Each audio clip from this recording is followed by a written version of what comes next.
Hello friends, welcome back to my channel. हम लोगों ने लास्ट क्लास के अंदर स्ट्रक्चर ऑफ ओवरी शुरू किया था, जिसके अंदर हमने ओवरी का स्ट्रक्चर डिटेल में देखा था, फॉलिकल्स का डेवलपमेंट देखा था,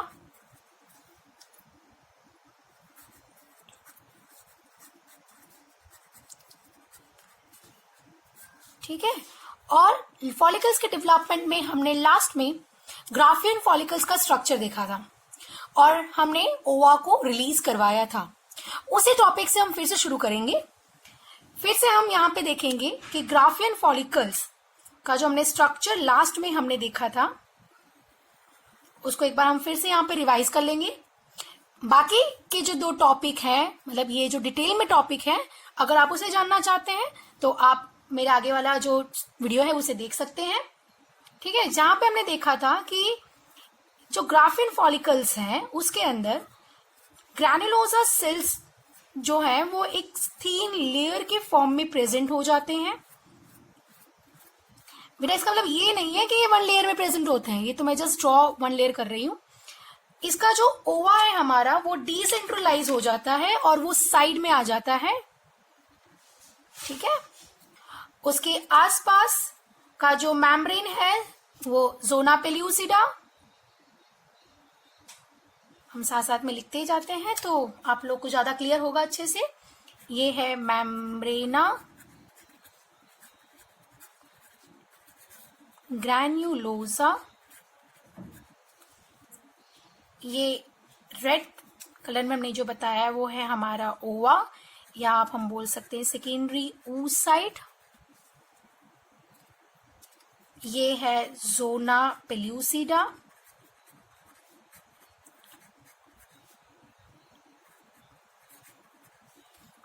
ठीक है। वैसे ही जो ग्रैनुलोसा लेयर जो जोना पेल्यूसिडा के क्लोज कांटेक्ट में है, उसे हमने बोला है क्यूमुलस ओफोरिकस, ओके। इसके अलावा हमने इसके आसपास के लेयर्स देखे थे, है ना। दैट इज थीका इंटरना जो एस्ट्रोजन सिक्रेट करता है, ये है थीका इंटरना, और उसके आसपास एक और लेयर, ठीक है, उसे हमने बोला था थीका एक्सटर्ना, ठीक है। अगर मेंस्ट्रुएशन साइकिल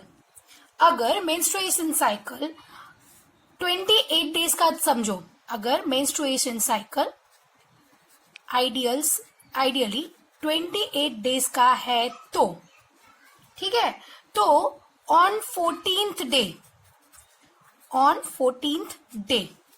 अगर मेंस्ट्रुएशन साइकिल 28 डे का है तो ऑन 14th डे, ठीक है, ये ग्राफियन फॉलिकल्स क्या हो जाती है, रप्चर हो जाती है। ग्राफियन फॉलिकल्स रप्चर, ये क्या हो जाते हैं, रप्चर्ड हो जाते हैं, क्लियर। अच्छा, ये रप्चर हो जाते हैं in the presence of LH, okay, in the presence of LH, in the presence of LH. तो क्या ये रप्चर हो गए तो इन्होंने क्या किया, this will release secondary oocyte, okay. अच्छा, सेकेंडरी oocyte जो रिलीज हुआ है वो कैसा होगा, वो भी हमने ये सब लास्ट क्लास में मैं डिस्कस किया था बेटा, फिर से एक बार खाली रिवाइज करवा रही हूं, ठीक है। जिसके अंदर हमारा है सेकेंडरी oocyte है, ठीक है। उसके बाद अगेन उसके आसपास जो है जोना पेल्यूसिडा है, और जोना पेलुसिडा के क्लोज प्रॉक्सिमिटी में जो सेल्स थे, ठीक है, वो क्या थे, वो अब फॉर्म करेंगे कोरोना रेडिएटा। ओके, तो फिर से हम यहां पे देखेंगे, ये आपका oocyte है, सेकेंडरी oocyte है, उसके आसपास का जो लेयर है वो है जोना पेलुसिडा, और ये वाला जो लेयर है ये है हमारा कोरोना रेडिएटा। क्लियर? इतना हमने लास्ट क्लास में डिस्कस किया था। ओके, अब हम आगे डिस्कस करेंगे कि अब क्या होता है। ये रिलीज होने के बाद बेटा ये जो रप्चर्ड ग्राफियन फॉलिकल्स हैं ये बनाते हैं कॉर्पस ल्यूटियम। तो हमारा अब नेक्स्ट पॉइंट है फॉर्मेशन ऑफ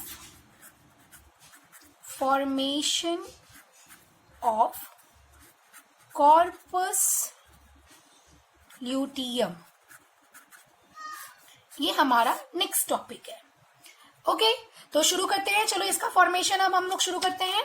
सबसे पहले क्या होता है, सबसे पहली बात तो ये है कि जब ग्राफियन फॉलिकल्स रप्चर होती है तो पहले क्या होता है, बिफोर ओव्यूलेशन। ये जो प्रोसेस है ना बेटा, ग्राफियन फॉलिकल्स रप्चर होकर जो ओवा रिलीज किया है इसे हमने बोला है ओव्यूलेशन। क्या बोला है? ओव्यूलेशन। तो क्या होता है कि before ovulation inside the follicles is avascular। कैसे रहती हैं ये? avascular रहती हैं। लेकिन soon after the ovulation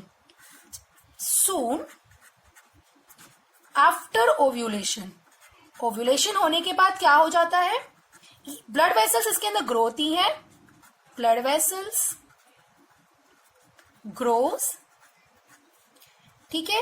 so that क्या होगा, ब्लड वेसल्स ग्रो होगी तो क्या होगा, ये जो रप्चर्ड ग्राफियन फॉलिकल्स हैं, रप्चर्ड ग्राफियन फॉलिकल है, ठीक है, this will filled with the blood. Okay, this will filled with blood. Okay, चलो क्या हुआ कि भाई जब फॉलिकल्स डेवलपमेंट पूरा चल रहा था तब तक तो वो एवेस्क्यूलर थी, ब्लड वेसल्स का कोई डेवलपमेंट नहीं था। पर जैसे ही वो रप्चर हो जाती है, ओव्यूलेशन हो जाता है, ओवा को रिलीज कर देती है, वहां पे ब्लड वेसल्स ग्रो होनी शुरू हो जाती हैं और ये ब्लड से क्या हो जाता है, फिल हो जाता है। क्लियर? इतना हमने देखा। और ये जो टर्म है, ये जो blood filled Graafian follicles, blood filled ruptured Graafian follicles जो है, इसको हम बोलेंगे कॉर्पस हिमोरेजियम। चलो उसे देख लेते हैं। So now this blood filled corpus luteum is what? Corpus hemoregium।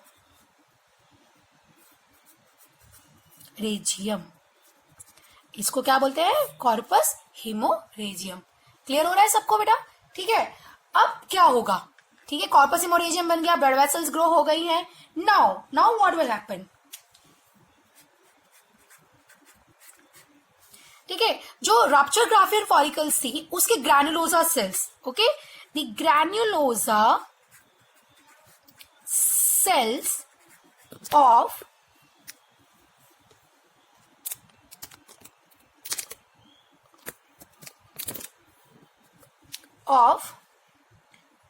ruptured graphian follicles, this will proliferate,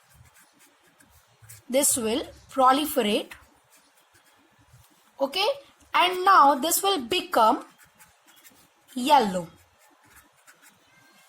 Okay, why? That is due to accumulation of pigment, and that pigment is called lutein, that pigment is called lutein. थोड़ा dark कर देते हैं, शायद नहीं दिखेगा ये video में, ठीक है, क्योंकि ये येलो कलर था तो आई थॉट मैं येलो कलर यूज कर लेती हूँ। ठीक है, येलो कलर का पिगमेंट इसको हमने क्या बोला है बेटा, ल्यूटीन। और इसीलिए अब इन सेल्स को, now this cells are called lutein cells. ठीक है, और आप बोल सकते हो अब ये एक्चुअली क्या बन गया है, कॉर्पस ल्यूटियम बन गया है। क्या फॉर्म हो गया है, कॉर्पस ल्यूटियम अब क्या हो गया है, फॉर्म हो गया है। क्लियर हो गया? Okay, now this will secret progesterone. This will secrete progesterone, and yes, this is also secrete estrogen. बेटा ये भी इसी का सिक्रेशन है, जो कि हमारी बुक में मेंशन नहीं है, बट हम बता देते हैं कि ये प्रोजेस्टेरोन के साथ साथ एस्ट्रोजन भी सिक्रेट करता है। क्लियर हो गया इतना टॉपिक हमको? ओके, अब हम देखते हैं कि कॉर्पस ल्यूटियम जो फॉर्म हुआ है उसका रोल क्या है, उसका फेट क्या है। ओके, चलो शुरू करेंगे अब हमें। ठीक है, नया टॉपिक है हमारे लिए ये, that is fate of corpus luteum. Clear? दो होगा। पहला, अगर जो सेकेंडरी oocyte रिलीज हुआ है, जो सेकेंडरी oocyte रिलीज हुआ है ओवरी में से, ठीक है, वो एम्पुला इस्थमस जंक्शन पे प्रेजेंट है। क्लियर? अगर उसका फर्टिलाइजेशन होता है एंड इम्प्लांटेशन होता है तो क्या होगा, और नहीं होता है तो क्या होगा। ठीक है, तो हमारे पास दो है, दैट इज यस है तो क्या, नो है तो क्या। ओके, पहले हम देखते हैं यस। ओके, अगर हो जाता है तो क्या होगा बेटा, तो ये जो कॉर्पस ल्यूटियम जो है, कॉर्पस ल्यूटियम जो है, this will become stable, this will become stable. ये क्या हो जाएंगे, स्टेबल हो जाएंगे। कितने टाइम के लिए भाई, जब तक प्रेगनेंसी साइकिल चलेगा तब तक, मतलब कि नेक्स्ट 9 मंथ तक। ठीक है, मतलब आप बोल सकते हो that is for next 9 month. Next 9 month तक ये क्या हो जाएंगे, स्टेबल हो जाएंगे। ओके, एंड इनको स्टेबल करने के लिए by the help of HCG, किसकी वजह से ये होते हैं बेटा, HCG, human chorionic gonadotropin hormone, and that is secreted by itself embryonic cell. Embryonic cell खुद ही से सिक्रेट करता है, दैट इज ऑफ ट्रोफोप्लास्ट। ठीक है, ट्रोफोप्लास्ट जो एम्ब्रियोनिक सेल है वो खुद ही HCG को सिक्रेट करता है, और यही HCG इसको 9 मंथ तक क्या करेंगे बेटा, स्टेबल करेंगे। इसके आगे, इसके बीच में बहुत सी चीजें हैं जो हमें जाननी है, जो हम फर्टिलाइजेशन एंड इम्प्लांटेशन के टाइम पे देखेंगे। ठीक है, ओके, या एम्ब्रियोनिक डेवलपमेंट के टाइम पे आगे बहुत सारे टॉपिक्स आने बाकी हैं। अगर मान लो फर्टिलाइजेशन या इम्प्लांटेशन नहीं होता है तो क्या होगा, तो ये जो कॉर्पस ल्यूटियम है,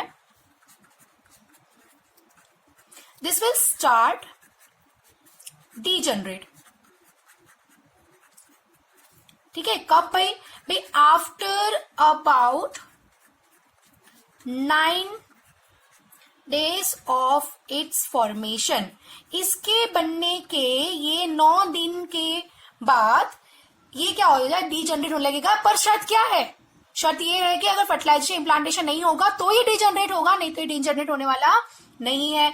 अगर मैं इसके डीजनरेशन को मेंस्ट्रुएशन साइकिल के साथ रिलेट करूं, इसके डीजनरेशन को मेंस्ट्रुएशन साइकिल के साथ रिलेट करूं, तो मैं ये बोल सकती हूँ कि ये भाई about 23rd day of menstruation cycle. बेटा ये जो डेज मैं बता रही हूँ ये तब हम बोलेंगे कि जब 28 डेज का आइडियल साइकिल जो हम पकड़ते हैं, तब ये 23rd डे में वर्ड बोलूंगी, क्योंकि मेंस्ट्रुएशन साइकिल्स की जो साइकिल के जो डेज हैं वो सबके अंदर अलग अलग होते हैं, तो इसको हम एग्जैक्ट नहीं बोल सकते। क्लियर? ये तो हमने बोला कि 28 डेज का अगर आइडियल साइकिल है तो 23rd डे एक अप्रॉक्स डे बता सकते हैं कि इस समय ये डीजनरेट होता होगा। ओके, नाउ एक और हमारे पास टर्म है कि भाई ये जो डीजनरेट कॉर्पस ल्यूटियम है उसको हम क्या बोलेंगे।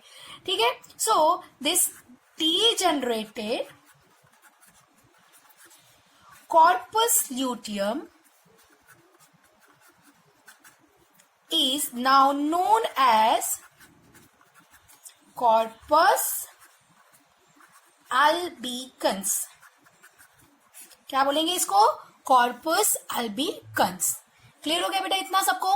ओके, होगा तो क्या होगा, अगर नहीं हुआ इम्प्लांटेशन फर्टिलाइजेशन तो क्या होगा? डीजनरेट हो जाएगा। तो भाई कब डीजनरेट होगा? 9 डेज के बाद, उसके बनने के 9 डेज के बाद। मेंस्ट्रुअल साइकिल कौन सा दिन होगा भाई? 23rd डे होगा अबाउट। ओके, और डीजनरेटेड जो कॉर्पस ल्यूटियम उसको क्या बोलेंगे? Corpus albicans. ठीक है, corpus haemorrhagicum, corpus luteum, corpus albicans, बहुत सारे टर्म्स हमने देखे हैं यहाँ पे। अब हम आगे बढ़ते हैं कि जो प्रोजेस्टेरॉन हार्मोन कॉर्पस ल्यूटियम ने सिक्रेट किया है उसका क्या रोल है। ठीक है, चलो हम देखते हैं। That is role of progesterone hormone. बेटा यहाँ पे कॉर्पस ल्यूटियम ने एक ग्लैंड की तरह फंक्शन किया है, क्योंकि उसने क्या किया है? प्रोजेस्टेरॉन हार्मोन सिक्रेट किया है। तो ये चीज हम बिल्कुल नहीं भूलेंगे। ओके, सो फर्स्ट सबसे पहला इसका काम है, जैसे हमने बोला ना कि कॉर्पस ल्यूटियम में अगर फर्टिलाइजेशन इम्प्लांटेशन हो जाता है तो 9 मंथ के लिए वो उसको स्टेबल कर देगा HCG। रीजन बेटा कि कॉर्पस ल्यूटियम जो है वो प्रोजेस्टेरॉन हार्मोन सिक्रेट है। Progesterone hormone is very very important for pregnancy. ठीक है, because it maintain pregnancy. Second point, it repair the wall of uterus. Okay, reason क्यों wall uterus की इसको रिपेयर करनी है? To make its surface मतलब uterus की सरफेस को सरफेस एडहेसिव। भाई क्यों एडहेसिव बनाना है आपको? Why you need to make it adhesive? So that implantation occur. Okay, to help in implantation. Done. ये हुआ इसका प्रोजेस्टेरॉन का फंक्शन। ओके, नेक्स्ट पॉइंट हम देखते हैं कि दोनों जो हार्मोन हमने देखा था कि प्रोजेस्टेरॉन के साथ साथ में एस्ट्रोजन भी सिक्रेट होता है बेटा। तो बात ये है कि इससे हम ये कह सकते हैं कि भाई due to action of estrogen and progesterone. ठीक है, इससे क्या होगा कि जो एंडोमेट्रियम है वॉल है यूट्रस की, ठीक है, endometrium of uterus is prepared for implantation। ठीक है, और ये अप्रॉक्स अगर मुझे टाइम बताना हो कि क्या होगा तो टाइम इस तरीके का है बेटा कि बाय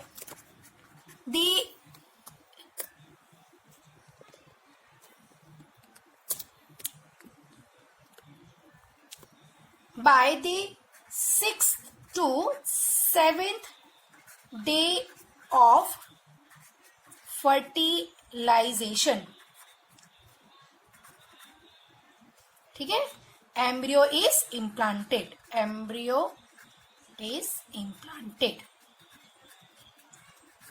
कंप्लीट हो गया इतना। ओके, तो प्रोजेस्टेरॉन का रोल देख लिया, दोनों ने मिलकर के क्या क्या इन शॉर्ट इम्प्लांटेशन के लिए क्या कर रहे हैं, ये हेल्प कर रहे हैं, क्योंकि अगर फर्टिलाइजेशन हो गया है तो इम्प्लांटेशन होना ही है, तो उसके लिए प्रिपेयर करना बहुत इंपॉर्टेंट है। ओके, अब हमारे लिए बेटा एक नया वर्ड आएगा। ठीक है, that is follicular atresia. Follicular atresia ये क्या है? फॉलिक्यूलर एट्रेसिया क्या है? ओके, तो फॉलिक्यूलर एट्रेसिया शुरुआत करते हैं कि दोनों ओवरी में, एक नॉर्मल यंग एडल्ट वुमन में, कि दोनों ओवरी में टोटल नंबर ऑफ फॉलिकल्स जो होते हैं ना बेटा वो अबाउट 4 लाख होते हैं. शुरू करेंगे लिखना हम लोग कि भाई total number of follicles in 2 ovaries. ठीक है, किसमें भाई? Of normal young adult woman. ठीक है, कितना है भाई? Is about 4 lakh. ठीक है, इज अबाउट 4 लाख. जबकि how ever most of them undergo regression. Regression मतलब बेटा क्या होता है? वो धीरे धीरे डीजनरेट हो जाते हैं.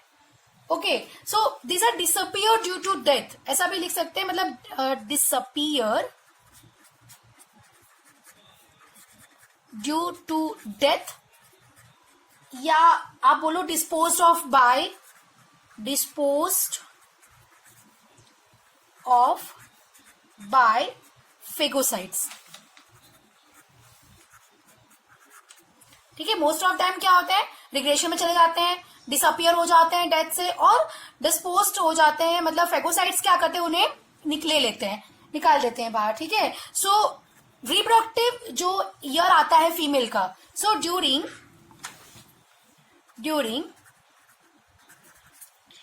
Reproductive year of female, okay, उनके पास जो नंबर ऑफ ओवा है वो कम हो जाते हैं. ठीक है, और इसको हम बोलते हैं follicular atresia. Okay, done. So हम ये बोलेंगे कि this is why it is important. Follicular atresia क्यों इंपॉर्टेंट है? This is responsible for limited number of gamete production. This is responsible for limited number of gamete production in female. तो बहुत जरूरी process है बेटा फॉलिकुलर एट्रेसिया. क्या है भाई फॉलिकुलर एट्रेसिया? वर्ड क्या है, इसका मीनिंग क्या है भाई? स्टार्टिंग में 4 लाख जितने इनके पास क्या रहते हैं? दोनों ओवरीज में फॉलिकल्स रहते हैं, जिसमें से बहुत ज्यादातर क्या हो जाते हैं? रिग्रेशन में चले जाते हैं, डिसअपियर हो जाते हैं, डेथ फेगोसाइट्स उसको डिस्पोज ऑफ कर देते हैं. ठीक है, और reproductive during this reproductive health में नंबर ऑफ जो फॉलिकल्स है वो क्या हो जाते हैं? लिमिटेड हो. जैसे जैसे रिप्रोडक्टिव ईयर आता है वैसे वैसे ये क्या हो जाते हैं? फॉलिकल्स कम हो जाते हैं. इसे बोलते हैं फॉलिकुलर एट्रेसिया. ओके, तो जनरली एक ओवम जो है वो हर महीने एक ओवरी में से क्या होता है? बाहर आता है ड्यूरिंग मेंस्ट्रुएशन साइकिल. ओके बेटा, तो यहाँ पे ये टॉपिक कंप्लीट होता है.